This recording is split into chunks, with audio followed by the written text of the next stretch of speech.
Apa kabar pemirsa Lingkar TV dimanapun Anda berada? Berjumpa kembali dengan saya Nelin RA dalam Bincang Lingkar TV hari ini. Hari ini kita akan membahas suatu tema yang sangat menarik, yakni mengenai peran dan kontribusi TNI untuk masyarakat, khususnya di Kabupaten Pati. Kehadiran TNI di tengah masyarakat tidak hanya berkaitan dengan tugas pertahanan dan keamanan. Di berbagai daerah, TNI juga hadir membantu masyarakat melalui pembangunan akses jalan, penyediaan air bersih, rehabilitasi sekolah, ketahanan pangan, hingga pelestarian lingkungan. Untuk mengetahuinya, sudah saya hadir di studio Bapak Dandim 0718 Pati, Letkol Armet Timotius Berlian Yogi Ananto. Kita panggil Komandan Yogi, begitu? Ya, boleh. Oke. Pak Yogi, ini banyak sekali dari masyarakat yang bertanya-tanya nih Pak, sebenarnya mengapa sih Kodim ini ikut turun tangan dalam pembangunan akses jalan, Pak?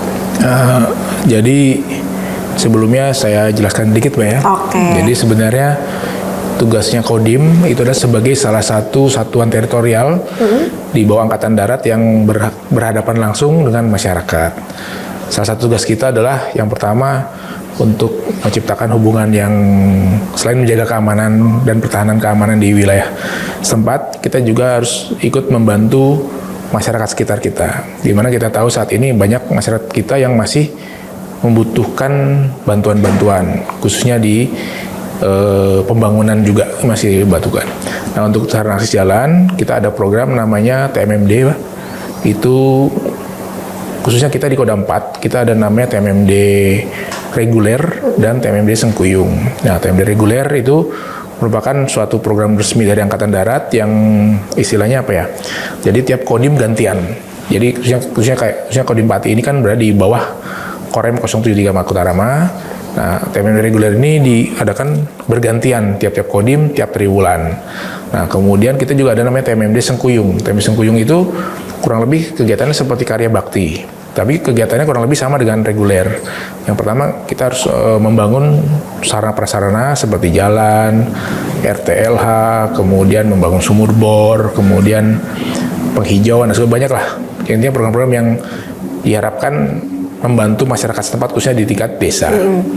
Nah, kemudian untuk di bidang bangunan sarana-prasarana ini, selain melalui TMMD, kita juga ada namanya karya bakti. Nah, karya bakti juga sama. Fokusnya adalah untuk membantu pemerintah desa, khususnya yang masih kekurangan. Nah, khususnya untuk di Pati ini, karena Pati ini kan saya lihat potensi wilayahnya adalah sebagian besar adalah di pertanian, pertanian, kemudian perkebunan. Nah, itu masih banyak akses jalan yang masih membutuhkan untuk permudahan akses. Contohnya mungkin kemarin beberapa bulan yang lalu kami laksanakan TMMD reguler di daerah Godo, Desa Godo di Kecamatan Winong. Itu memang akses jalan antar sawah itu masih jalan diperkeras. Jadi apabila nanti pada saat masyarakat menuju ke sawahnya, menuju ke kebunnya, itu masih jelek sehingga mempersulit mereka pada saat distribusi logistik pertanian, mulai mereka menanam, kemudian memberikan pupuk, sampai mereka panen pun itu jalannya masih susah, masih jelek lah. Kemudian kemarin kita ada TMMD, akhirnya kita bisa bangun jalan, akhirnya sekarang masyarakat sudah bisa puas, dan itu pun berlaku di setiap kegiatan TMMD, baik TMMD Sengkuyung ataupun TMMD reguler. Sebagian besar kita melaksanakan kegiatan adalah pembuatan jalan, karena memang tugas pokok dari pemerintah daerah Pati memang fokusnya untuk itu, untuk membantu membangun sarana prasarana khususnya akses jalan, baik itu akses jalan di pedesaan ataupun di menuju ataupun ke arah pertanian. Oke, Pak, kalau kita lihat kan memang luar biasa sekali ya hasil atau dampak dari program TMMD ini. Tapi Pati sendiri itu merupakan daerah yang sangat luas. Ya, betul. Nah, pertimbangan dari Kodim sendiri untuk menentukan titik jalan yang mau dibantu itu apa? Nah, pertimbangan kami yang pertama, kami pasti berkomunikasi. Kita di tiap desa kita punya Babinsa. Nah, emang kita kumpulkan seluruh Babinsa dalam awal tahun. Babinsa kira-kira desa mana yang membutuhkan laksana kegiatan TMMD. Nah, nanti baru kita seleksi.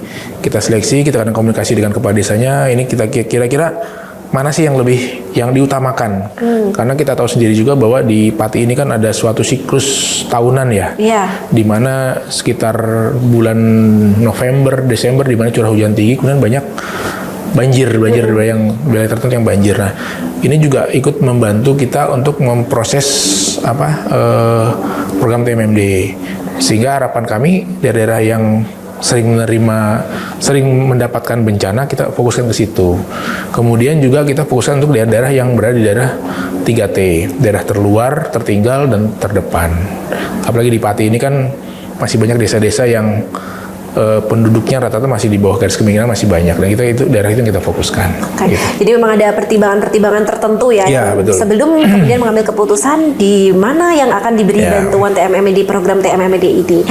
Ini sebenarnya program yang sangat bagus sekali, tapi meskipun demikian masih ada pertanyaan nih Pak, mengapa program seperti ini atau pekerjaan infrastruktur seperti ini itu tidak diserahkan ke pemerintah daerah atau dinas terkait, Pak? Sebenarnya tidak diserahkan ke dinas terkait ya. Sebenarnya kita membantu. Sebenarnya dari Pemda sudah ada anggaran tersendiri untuk dinas terkait yang untuk mengerjakan. Jadi di mana dinas terkait itu tidak mampu untuk mengerjakan, baru kita yang dibantu. Pemerintah daerah meminta kita untuk membantu untuk menambahkan seperti itu. Jadi tetap ada kolaborasi, artinya bukan kerja tunggal ini Pak. Ini Pak termasuk bentuk dari kemanunggalan TNI dengan rakyat ya. Rakyat betul. Itu tadi. Apalagi di bentuk mekanisme pekerjaan ini kan kita menggunakan swakelola tipe 2 ya. Jadi betul-betul kita menerima anggaran itu bukan anggaran uang, tapi kita bentuknya menerima bentuk barang. Misalkan kita membuat jalan di desa Godo kemarin, ya kita fokusnya ya kita terima dari pemerintah daerah, kita hanya menerima bentuknya pasir, bentuknya semen. Jadi emang kita sama masyarakat emang betul-betul berkolaborasi untuk membangun itu sehingga terciptalah kemanunggalan TNI. Ya. Oke, itu tadi masalah tentang jalan. Ya, betul. Tapi ternyata peran dari TNI ini, bantuan dari TNI untuk masyarakat ini bukan hanya masalah untuk perbaikan jalan aja atau akses jalan, tapi juga air bersih. Nah ini mungkin bisa dijelaskan nih bantuan TNI berupa air bersih ini kepada masyarakat itu seperti apa? Nah, daerah Pati ini kan termasuk daerah yang apabila musim kemarau panjang ini termasuk daerah yang kekurangan air. Betul. Kemudian kami juga baru beberapa seminggu yang lalu kami juga berdasarkan laporan dari Babinsa di lapangan ada beberapa desa yang kekurangan air. Ya kami juga ada pemberian bantuan air. Kebetulan kami kemarin dapat bantuan mesin pompa air ya. Bukan mobil tangki. Kita dapat bantuan, akhirnya kita ke masyarakat, ke desa-desa yang membutuhkan air. Kita sudah bantu 2 atau 3 desa sudah kita bantu. Nah kemudian selain membantu itu juga kita membantu membuat sumur bor.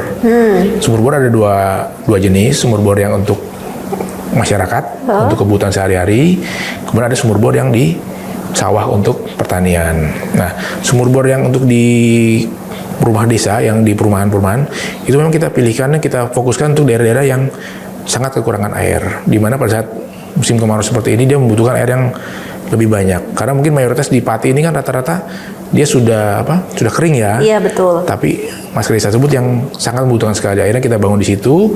Sementara kita sudah ada 2 titik yang sudah kita bangun, mungkin dalam waktu dekat sudah selesai 100% sehingga bisa digunakan dengan masyarakat. Oke. Kemudian untuk sumur yang di pertanian, kemarin kita juga waktu TMMD kita membuat sekitar 3 atau 4 sumur karena memang anggarannya terbatas, Mbak. Emang kalau harapan kami kita bisa bikin banyak sumur di ladang-ladang, kemudian kita bisa berkoordinasi dengan PLN untuk memberikan jaringan listrik, sehingga karena membutuhkan listrik ya, karena kan begitu sumur itu dibawa ke dalam sawah, disedot pakai pompa sibel kan membutuhkan listrik. Akhirnya kita koordinasi dengan PLN juga sehingga bisa dialirkan ke situ, sehingga sawah yang saat ini hanya berupa ada hujan bisa 2 kali atau 3 kali untuk panen. Sehingga itu program dari Kementerian Pertanian juga, dan kita di tingkat atas sudah kolaborasi sehingga kita di bawahnya juga ini. Kemudian kami dapat info juga dari Dinas Pertanian bahwa Kodim Pati, buat Kodim Pati, maksudnya di Pati ini nanti akan dapat bantuan sekitar 300-an pompa air khususnya di pertanian, sehingga saya yakin ini membantu pemerintah khususnya untuk masyarakat juga untuk swasembada pangan yang sangat disenangkan oleh Pak Presiden Prabowo. Gitu. Jadi memang bantuannya air bersih ini sangat bermanfaat sekali ya, apalagi untuk daerah seperti Kabupaten Pati yang memang sering sekali terjadi kekeringan. Ya, nah Pak, nanti pertanyaannya kemudian ini dalam pendataannya dan untuk kemudian verifikasi di lapangan, ini siapa saja sih yang dilibatkan? Pasti kita selalu melibatkan dari pemerintah desa ya, dari desa, kemudian dari dinas terkait, pasti kita jalin komunikasi sosial dengan mereka, kira-kira daerah mana sih yang perlu ini, karena saya yakin dari pemerintah desa. Pemerintah desa dan pemerintah kabupaten pasti kan ada rencana juga untuk bangun sumur juga. Sementara apabila kita dapat bantuan dari Kasat bangun sumur, nah kita berkomunikasi dengan mereka dan dinas terkait di mana sih letak yang bagus yang membutuhkan di mana. Oh di sini, baru kita survei sama-sama, kita tentukan di situ, baru kita bangun. Oke.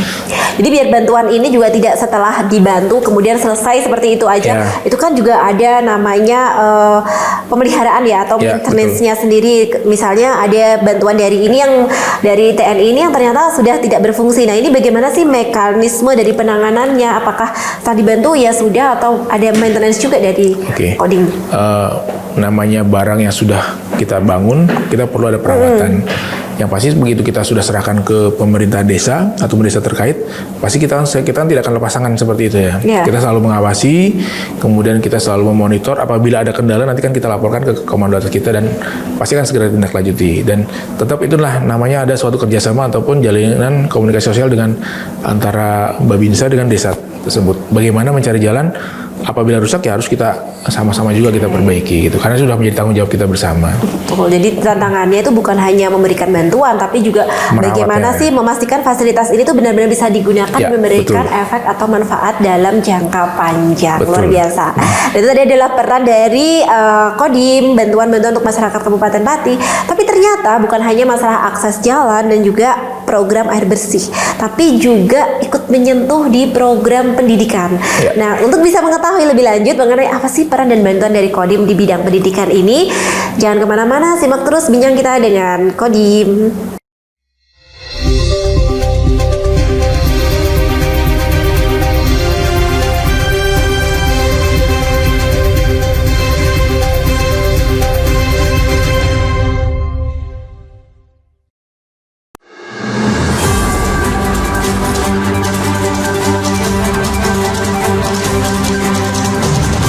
Menemani pagi Anda dengan menyajikan berita nasional dan regional yang dikupas secara akurat dan aktual untuk awali hari. Dalam Lingkar Pagi, setiap Senin hingga Sabtu jam 8 pagi hanya di Lingkar TV.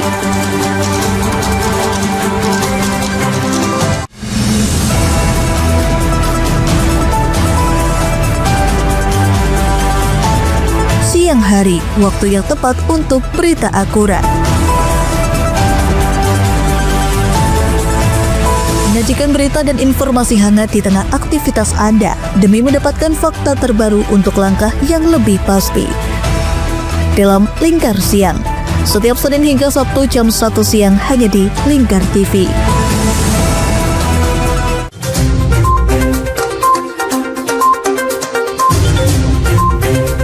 Merangkum semua peristiwa sebagai berita yang penuh fakta.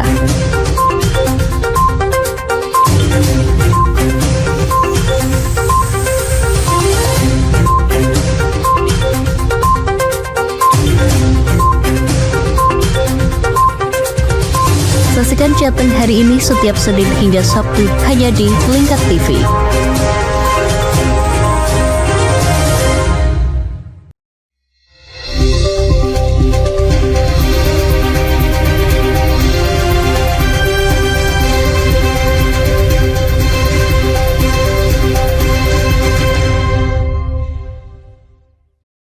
Baik pemirsa, masih bersama dengan saya Nalin RA dan narasumber saya Dandim 0718 Pati Letkol Armet Timotius Berlian Yogi Ananto. Nah tadi sudah disinggung beberapa peran dari Kodim atau TNI Angkatan Darat ini untuk masyarakat Kabupaten Pati.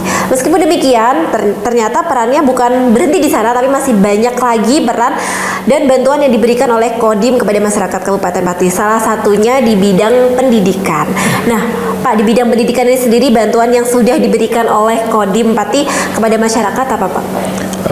Baik, untuk di bidang pendidikan kita dapat kemarin beberapa waktu, saya cerita dulu Mbak ya. Iya boleh. Jadi beberapa waktu yang lalu kita dapat semacam perintah dari atasan saya, dari Kodam, bahwa kita akan dilibatkan kegiatan revitalisasi SMK. Kebetulan di Pati ini kita dapat 3 titik untuk SMK yang mungkin membutuhkan bantuan untuk pengembangan pendidikannya mereka. Jadi kebetulan tadi saya sudah survei ke salah satunya, yaitu SMK di daerah Margoyoso. Itu betul-betul sangat luar biasa. Karena kenapa? Saat SMK dengan jumlah siswa kurang lebih 2.000 orang, dia masih kekurangan kelas. Akhirnya dari Kementerian Pendidikan berkoordinasi dengan Angkatan Darat untuk membantu dalam pengawasan pembuatan revitalisasi sekolah tersebut. Karena kenapa? Karena anggaran tersebut nanti akan turun langsung ke SMK. Memang ini perlu pengawasan betul. Jadi kita dari Kodim sama dari Sibang itu memang kita bertugas untuk mengawasi pembangunannya. Walaupun pembangunannya istilahnya anggaran itu diberikan oleh Kementerian Pendidikan langsung ke sekolah, kan tidak ada pengawasan tuh. Karena memang karena saking banyaknya sekolahnya yang dibangun sehingga pengawasannya sangat kurang. Nah, kemudian dari Angkatan Darat memerintahkan kepada kami, ke masing-masing Kodim yang ada sekolah yang rehabilitasi itu untuk melaksanakan pengawasan di situ. Anggota kita terlibat situ untuk pengawasan. Jangan sampai nanti ada hal-hal yang diselewengkan. Contohnya mungkin ada bangunannya harusnya speknya seperti ini, nanti ada yang dikurangi dan segala sesuatu. Sebenarnya seperti itu. Karena harapannya kenapa? Harapannya pada saat ke depan nanti bangunan itu sudah dibangun selesai, harapannya bisa bertahan lama, kemudian tidak perlu banyak rehab, kemudian bisa bermanfaat buat adik-adik kita. Kemudian apalagi tadi saya lihat ke salah satu SMA tadi, dia siswanya ada kurang lebih 2.000 orang. Kan cukup banyak sekali itu, 2.000 orang, dan di mana kekurangan kelasnya kurang, akhirnya dapat bantuan dari pemerintah untuk membangun revitalisasi, untuk merehab sekolah, membentuk kelas. Akhirnya harapannya bisa bermanfaat untuk adik-adik semua. Nah, ini gimana sih cara untuk memastikan bahwa program pengerjaan dari rehabilitasi sekolah ini tidak mengganggu kegiatan belajar dan mengajar? Kalau tadi saya lihat di salah satu SMA tadi, memang sekolah kelasnya itu yang diperbaiki langsung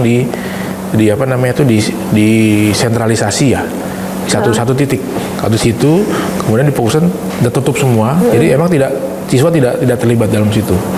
Gitu. Jadi benar-benar safety dan aman dan sama sekali tidak mengganggu proses belajar mengajar. Betul. Oke, di bidang pendidikan lagi nih, masih di bidang pendidikan, salah satu bentuk bantuannya kan ada termasuk dengan akses jalan untuk sekolah. Pagi-lagi kita bisa ngeliat di medsos tuh banyak sekali yang kayak mau berangkat sekolah aja susah akses jalannya, kadang juga harus memutar jauh, kadang juga harus menyeberangi sungai, kadang juga jembatannya udah nggak layak. Nah, ini apakah TNI juga memiliki program untuk bisa membantu akses jalan di bidang pendidikan ini lagi? Iya, ada. Kita ada program untuk jembatan Garuda ya. Kebetulan di Pati ini kita sudah membuat 4 titik, masih ada proses pembuatan. Dari 4 titik itu kita sudah ada satu 100%. Nanti mungkin kalau teman-teman mau melihat, bisa melihat hasilnya di desa Poh Gading, di daerah Gembong ya. Itu kita sudah bikin jembatannya Amko namanya. Jembatan Amko yang ada bulatannya itulah. Betul-betul estetik. Kemarin bagus, dan jadi kita secara langsung kita mendorong desa untuk membangun desanya juga. Jadi kemarin jembatannya awalnya hanya dari kayu, udah lubang-lubang, kita bongkar, kita bikin arangko, dan sekarang sudah bagus, dan sekarang sudah masyarakat bisa lalu lalang di situ. Dan saya yakin itu sangat berguna sekali untuk pertama untuk pertanian. Lebarnya 3 meter, Mbak. Otomatis 3 meter kan bisa kendaraan bisa lewat, kendaraan besar juga lewat. Tapi ya karena keterbatasan jalannya kecil, ya jangan truk yang besar lewat itu. Nanti malah karena kita lihat daya kemampuannya ya, karena yang jembatan Amko, akhirnya kita koordinasiin ke Pak Desa ini nanti tolong jangan gunakan untuk kendaraan yang besar, kita bilang. Emang kuat-kuat, tapi kan lama-lama nanti kan daya tahannya akan kurang. Akhirnya nanti mungkin jembatannya mungkin sekitar 3 atau 5 ton saja, kendaraan pick-up kecil lah yang bisa lewat gitu. Kalau kendaraan besar, ya saran saya jangan, mungkin agak biar bisa bertahan lama ya kadang. Tapi saya yakin kalau hanya buat masyarakat lalu lalang itu sudah sangat membantu sekali. Kemudian kita juga lagi buat jembatan gantung di daerah Kayen, di desa Kayennya. Itu kemarin jembatan yang sudah rusak. Kemarin saya tinjau sana juga sudah proses 20-30. Ya mudah-mudahan akhir bulan kita sudah selesai lah, mudah-mudahan kalau tidak ada kendala. Oke. Nah, menarik banget kan, ternyata memang bantuan dari Kodim ini kepada masyarakat itu sangat beragam sekali, sangat banyak sekali, dan semua menyentuh hal-hal yang sangat vital sekali bagi masyarakat, mulai dari akses jalan, infrastruktur, kemudian juga program air bersih, dan kemudian juga ada tadi kita bahas adalah masalah di bidang pendidikan. Tapi tidak hanya sampai di sana saja, karena ternyata peran dari Kodim ini juga menyentuh di bidang ketahanan pangan. Nah, untuk bisa tahu sebanyak apa dan sebesar apa sih peran dari Kodim di ketahanan pangan ini? Kita langsung tanya aja kepada narasumber saya. Pak Dandim ini jadi bertanya-tanya nih di bidang ketahanan pangan sendiri tuh apa sih yang sudah dilakukan oleh Kodim atau TNI ini untuk masyarakat? Baik, untuk ketahanan pangan kita ada program namanya pendampingan Babinsa. Jadi seperti yang kita tahu bersama, saat mungkin sebelum-sebelumnya belum didampingi Babinsa, banyak para petani yang apabila sudah panen itu hasilnya dia dibeli atau dijual murah oleh tengkulak. Nah, untuk menghindari tengkulak tersebut, kita menerjunkan para Babinsa. Itu awalnya dia mendata. Misalnya hari ini kira-kira berapa hektar sih yang akan dipanen. Nah, langsung datangi sama Babinsa, dikawal sama Babinsa. Kemudian Babinsa koordinasi dengan Bulog Pati khususnya. Pak Bulog, ini kita ada yang panennya, tolong segera dibantu. Sehingga saat itu anggota Bulog langsung turun ke lapangan, langsung membeli harga sesuai dengan yang dianjurkan oleh pemerintah, yaitu 6.500 minimal. Jadi ikut bantu menstabilkan harga. Betul. Kemudian juga selain itu juga Babinsa bisa kita di lapangan, selain mengawal itu juga, kita juga mengawal masalah distribusi pupuk. Karena pupuk ini kan kadang-kadang banyak yang diselewengkan ya, Mbak ya. Nah, itu kita kawal, jangan sampai nanti ada permainan harga di bawah. Itu kan merugikan petani juga. Kemudian selain itu di Kodim juga kita punya program unggulan, Mbak. Program unggulan kita namanya Mikroba PA63 WD05 Pati. Itu khusus saya bawa dari, sebelum di sini kan saya di Sumatera, di Martapura, di Sumatera Selatan. Saya bawa ke sini karena saya lihat di sana sudah dikembangkan oleh satuan sebelah satuan saya. Karena dulu waktu saya di Danyon, sebelah saya kan ada Puslatpur, Pusat Latihan Tempur. Di sana dia mengembangkan pertanian karena memang di sana kan lahannya kering ya, kering, susah, tandus. Tapi begitu di sana bisa berhasil. Kemudian saya belajar di sana. Kemudian begitu saya dapat penempatan di Kodim Pati, saya langsung minta izin sama Dan Pusatpur waktu itu, Pak Dani Raksa, Brigjen Dani Raksa. Pak Dani, ini kan saya jadi Dandim di Pati, di mana Pati itu banyak fokus untuk masalah pertanian. Ini boleh nggak saya bawa ke sana untuk membantu masyarakat yang ada di sana, yang ada di Pati. Dan alhamdulillah sekarang sudah berjalan kurang lebih setahun, sudah banyak yang mendapat hasilnya. Sudah banyak. Kita sudah punya relawan mikroba, itu di tiap kecamatan, di tiap desa sudah hampir ada. Jadi para pengguna mikroba ini sudah semakin banyak di Pati ini, dan hasilnya mereka sudah dapat manfaatnya untuk di bidang, sebenarnya berguna banyak sekali nih, Pak. Yang pertama di bidang pertanian, mikroba ini fungsinya sebenarnya bukan pupuk, dia adalah mikroba untuk menyuburkan tanah. Jadi saat ini kita tahu bahwa tanah ini kan unsur haranya sudah semakin sedikit ya. Karena kenapa? Karena penggunaan pupuk kimia yang sangat berlebihan. Nah, penggunaan pupuk kimia berlebihan itu otomatis mikroba alami dalam tanah itu akan berkurang. Karena kami pernah baca di beberapa literatur waktu itu. Jadi untuk penggunaan pupuk N natrium atau NPK yang bisa dengan N itu tidak bisa diserap seluruhnya oleh tumbuhan, pasti akan mengendap di tanah. Itu yang menyebabkan mungkin pada saat waktu saya kecil dulu kita tanam apapun cepat kan, tapi begitu sudah kesini kita tanam pun agak susah dan hasilnya berkurang. Nah, dengan adanya mikroba ini dia akan membantu untuk mengurai zat-zat racun-racun tadi yang tersisa di tanah, sehingga otomatis tanah akan lebih gembur, kemudian nutrisi yang dibutuhkan oleh tumbuhan akan lebih mudah terserap. Nah, kemudian kami bawa ke sini ke Pati, kemudian kami laporkan ke Pak Bupati, dan Pak Bupati kebetulan waktu itu responnya sangat bagus dan ikut membantu. Kemudian saya bikin relawan ada satu contohnya itu di Desa Baliadi. Mungkin sekarang kepala desa sudah almarhum Pak siapa namanya itu, Pak lupa saya namanya. Begitu saya bawa ke Pati ini, kemudian saya laporkan ke Pak Bupati respon. Pak Bupati Pak Sudeo waktu itu respon. Karena kenapa? Karena beliau punya program 1 hektar 10 ton. Oh iya. Sehingga dengan adanya bantuan atau dengan inovasi yang saya berikan, harapan dia programnya beliau bisa berhasil, dan itu bisa berhasil di Desa Baliadi.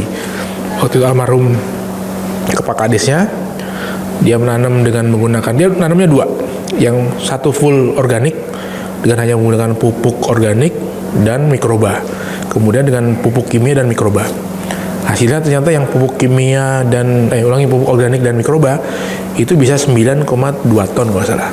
Mungkin ada waktu itu di linknya kami di Kodim, ada kami waktu itu panen bersama dan berhasil Nah, kemudian yang dengan menggunakan pupuk kimia dia bisa 10 ton lebih. Itu pasti satu hal yang luar biasa ya. Karena wah bisa berhasil nih, ternyata barang itu bisa bagus gitu loh. Nah, kemudian saya pribadi juga nanam. Saya pribadi waktu itu bekerja sama dengan BRMP, dengan Balai Balitan, Balai Penelitian Pertanian yang ada di Jaken. Itu kami pinjam lahan kurang lebih 1 hektar. Saya bilang sama kepala BRMP, Pak, ini saya punya inovasi nih Pak. Saya pengen mengembangkan, membantu petani. Kita menggunakan mikroba ini, kita kembangkan, harapan kita hasilnya dengan bisa meningkat. Kita coba, kemudian memang dari sekian beberapa petak-petak lahan, kita berbeda sendiri. Karena biasanya yang di lahan tersebut cuma dapat 3-4 ton. Begitu kita tanam tersebut, dari satu bulir padi saja, satu batang padi, itu bisa sampai 35-45 tunas baru.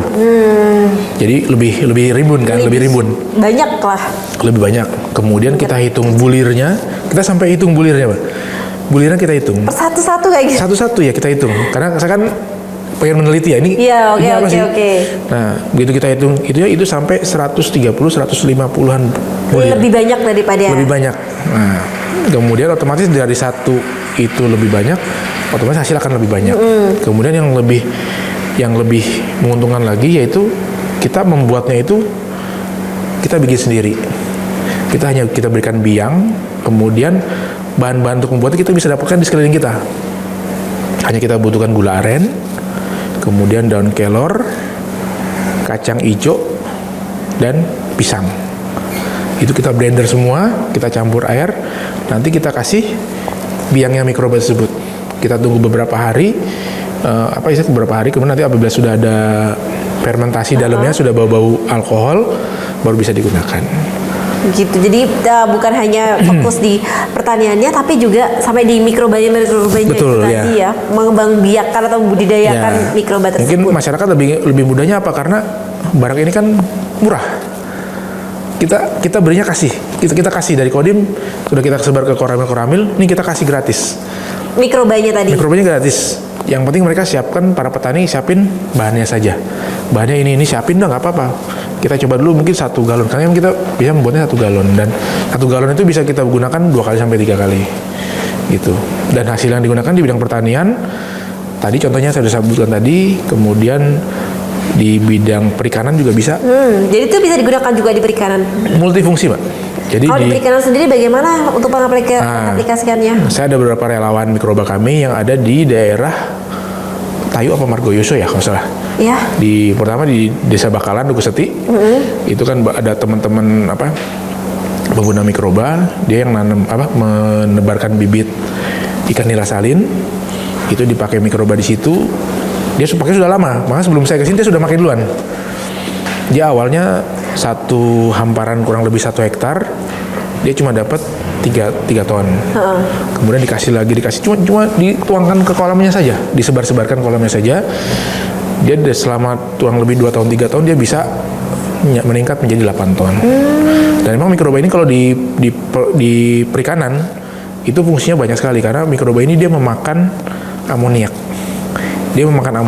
Kemudian dia mengeluarkan kotoran sejenis asam amino. Nah, asam amino itu dibutuhkan untuk membentuk makanan dari plankton, sehingga otomatis planktonnya akan lebih banyak dan makanan alami ikannya akan lebih banyak. Kemudian operasional 1 kilo ikan nila awalnya namanya Pak siapa kemarin tuh, di sana operasional ikan 1 kilo ikan nila itu biasanya dia sampai 13.000, 14.000 untuk operasional ya. Ikan pakan itu biasa dia tekan sampai hanya 11.000.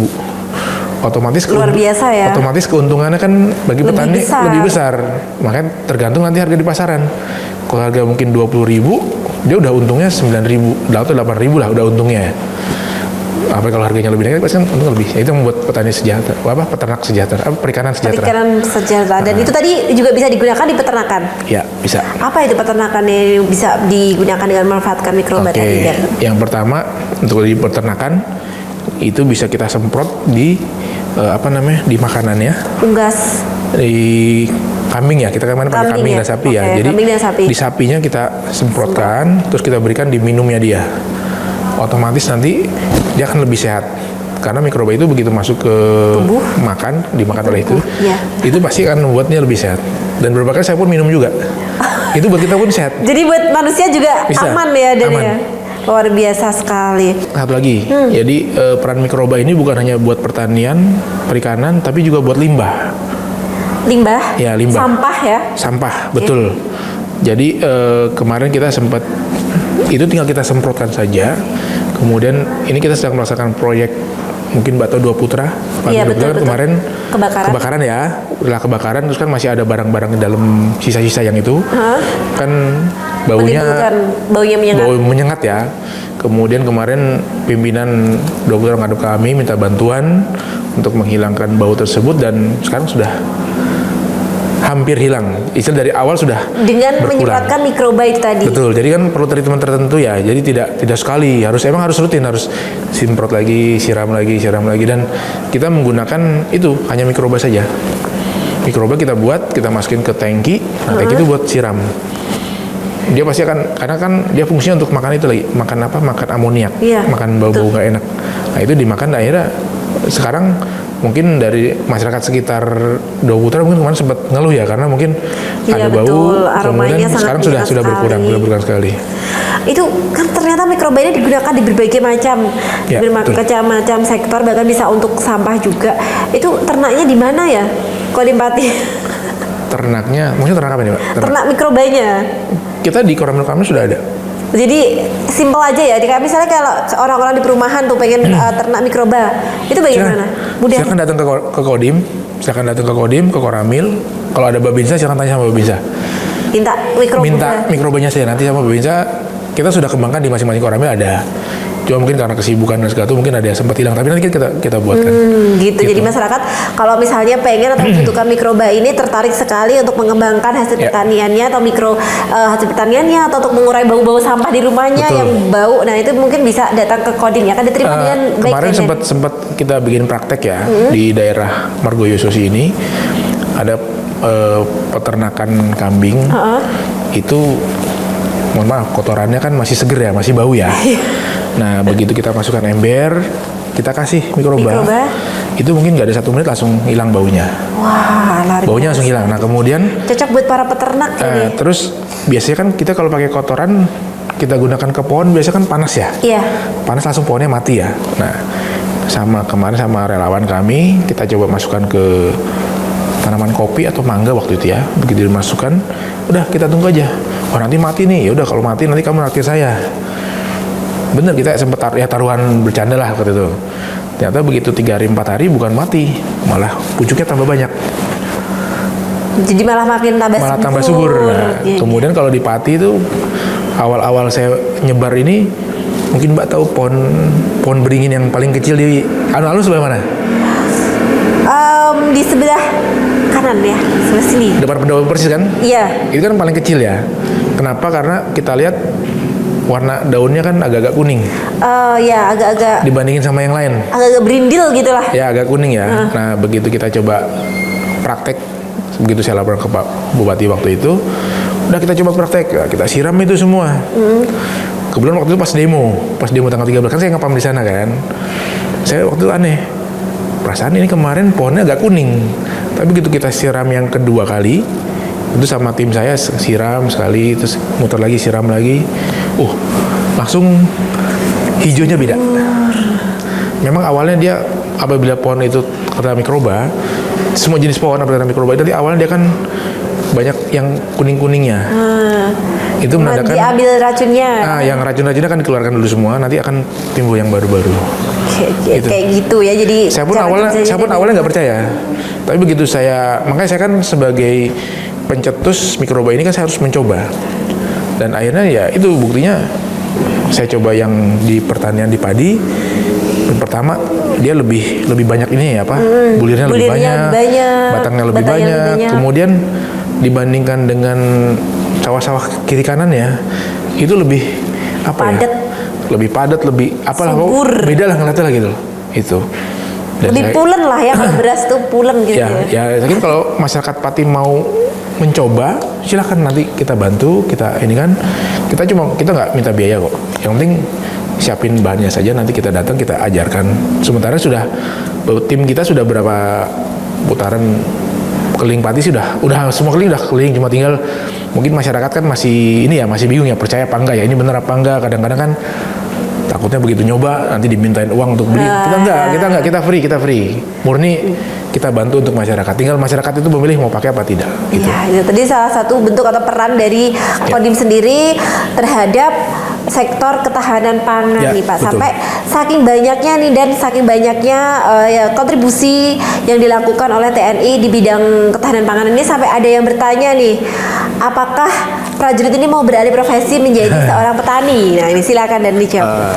Tidak ya, sebenarnya kita tidak beralih menjadi petani, cuma kita hanya memberikan support, memberikan bantuan, memberikan pelajaran, pengetahuan, sehingga harapannya petani-petani di Pati bisa lebih modern, lebih berpikir lebih positive thinking, kemudian lebih menuju kesejahteraan yang lebih tinggi. Nah tentunya hasilnya lebih Hasilnya maksimal. ya bukan buat kita, hasilnya buat para petani gitu. Karena ketahanan pangan ini juga akan bisa berpengaruh ya untuk ketahanan nasional juga. Betul. Dan karena Pati ini kan termasuk salah satu lumbung pangan yang di Jawa Tengah ya, nomor 3 atau nomor 4 saya. Nomor 3 deh. Nomor 3 ya, nomor 3. Kalau nggak salah, atau kalau belum bergeser ya. Ya mudah-mudahan naik jadi nomor 2. Iya, amin. Nomor 1 juga nggak apa-apa dan.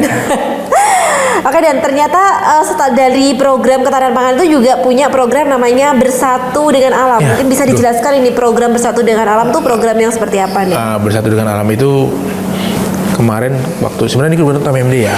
Tapi kita tetap laksanakan secara rutin, kita laksanakan juga. Jadi Bersatu dengan Alam ini ini saya punya program baru cita-cita sih Pak. Cuma yang sudah berjalan kita banyak yang berarti program Bersatu dengan Alam ini ada programnya Nem Yogi sendiri? Bukan, dari pusat. Dari Bapak Kasat. Di mana kita lihat pertama di Pegunungan Kendeng. Kan sudah kering ya. Sudah banyak berubah fungsi menjadi kebun-kebun jagung ya. Nah, itu saat ini fokusnya kita akan merubah Pegunungan Kendeng yang awalnya kebun jagung menjadi kebun alpukat atau kebun mangga. Tanaman keras dan berproduksi. Harapannya kenapa? Karena yang pertama, daripada ditanam jagung nanti akan lama-lama akan kena hujan, akan abrasi.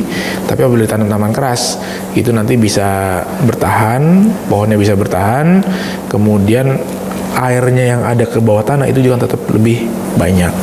Karena kenapa? Karena pengalaman kami kemarin waktu TMMD kemarin di Desa Godo juga sama. Kita nanam pohon. Ternyata begitu kita tanam, selisih 2 hari 3 hari udah hilang pohonnya. Kemana itu? Nah itu nggak tahu. Akhirnya tapi ya nggak apa-apa, kita jangan patah menyerah seperti itu. Akhirnya kita tanam lagi, jangan sampai kalah. Nah, akhirnya kebetulan di sana kan ada YONTP baru. Nah harapan kami YONTP yang ada di situ ikut membantu untuk menjaga tanaman-tanaman yang sudah kita tanam sana, sehingga bisa sebenarnya bukan buat kita, buat masyarakat sendiri nanti yang akan menerima manfaatnya gitu loh. Karena bukan apa-apa, karena kalau lahan itu sudah gundul, otomatis nanti karena banyak bencana nih. Repot betul. Banyak bencana, mulai dari mungkin banjir, mungkin tanah longsor, mungkin apa itu ya, banyak lah pokoknya nanti. Jadi Bersatu dengan Alam ini adalah salah satu program penghijauan yang dilakukan oleh Kodim. Kemudian kita juga tanam mangrove juga ada kemarin di daerah Duku Setia. Iya. Di pantai apa itu? Pantai Idola atau apa itu masalah? Pantai Idola ya. Kita tanam berapa ribu pohon di situ. Ya, alhamdulillah sampai sekarang masih hidup semua karena kepedulian dari masyarakat setempat.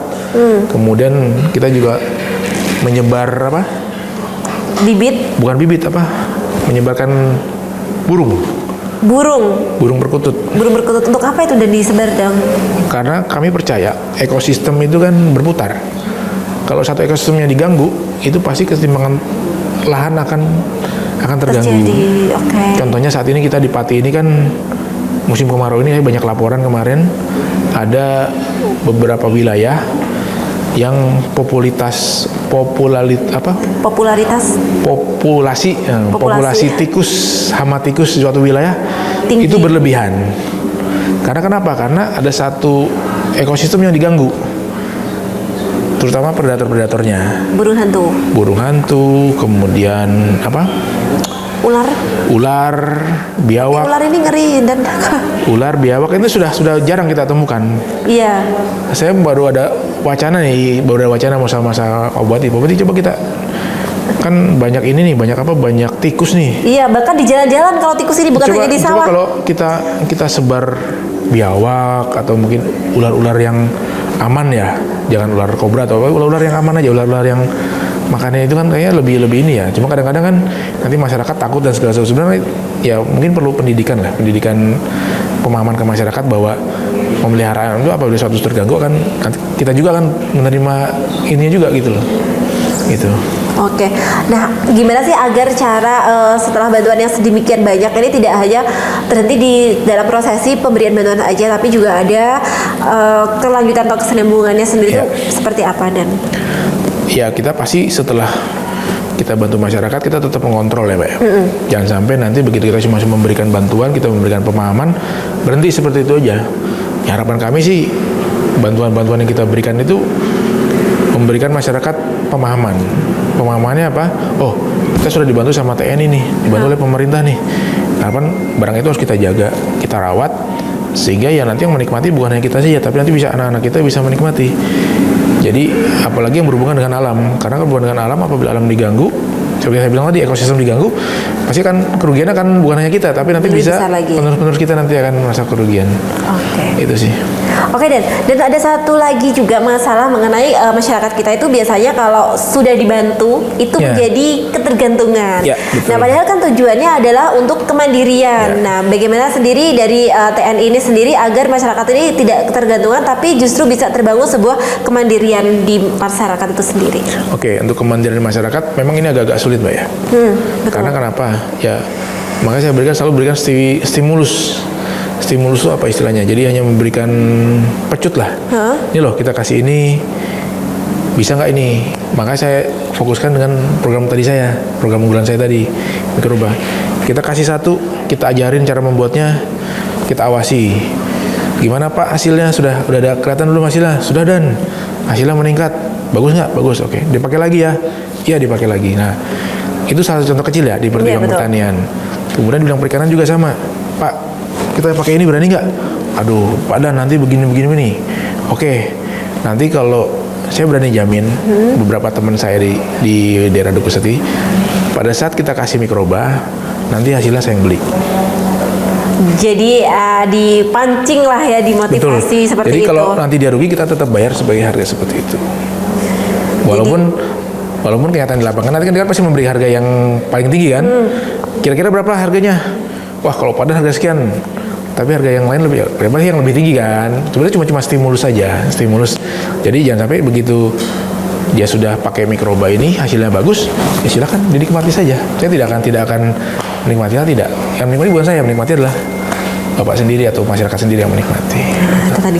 Jadi bukan hanya memberikan bantuan, tapi juga diberi pendampingan dan juga kemudian diberi motivasi Ya, biar betul. nggak terhenti di satu program aja. Nah itu tadi ternyata banyak sekali ya peran dan kontribusi dari TNI ini untuk masyarakat khususnya di Kabupaten Pati. Nah ini sebelum kita akhirin dan mungkin Ya. ada closing statement dari komandan kepada masyarakat Pati agar program-program ini tuh bisa terus berkelanjutan. Silakan Dan. Baik, kepada seluruh masyarakat Pati, saya mohon dukungan, bantuan dari masyarakat semua untuk selalu mendukung semua program pemerintah yang dilaksanakan oleh pemerintah daerah ataupun TNI ataupun Polri yang sampai ke titik yang paling rendah, dalam artian sampai ke masyarakat paling bawah ataupun ke desa-desa. Saya minta dukungannya dan juga mohon apabila sudah ada program-program yang sudah sampai dipantau, kemudian diawasi, kemudian dijaga, karena bukan apa-apa, karena itu bukan untuk kita tapi untuk keberlangsungan kita semua. Jangan sampai nanti program-program tersebut berhenti tengah jalan, kemudian terjadi hal-hal yang tidak diinginkan. Harapan kami setiap program tersebut selalu bermanfaat bagi masyarakat semua. Itu aja Mbak.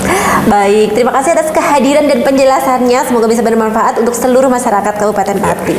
Nah, dari dialog tadi kita bisa mengetahui bahwa ternyata kehadiran TNI di tengah masyarakat bukan sekedar untuk membangun jalan, jembatan, sekolah, menyediakan air bersih ataupun melakukan penghijauan. Lebih dari itu, ada semangat untuk membangun kemandirian, memperkuat ketahanan masyarakat dan menghadirkan solusi untuk kebutuhan warga. Semoga sinergi antara Kodim 0718 Pati dengan masyarakat terus terjalin untuk membawa Kabupaten Pati menjadi semakin maju dan mandiri. Saya Nalin RA pamit undur diri. Saksikan terus program-program lainnya hanya di Lingkar TV.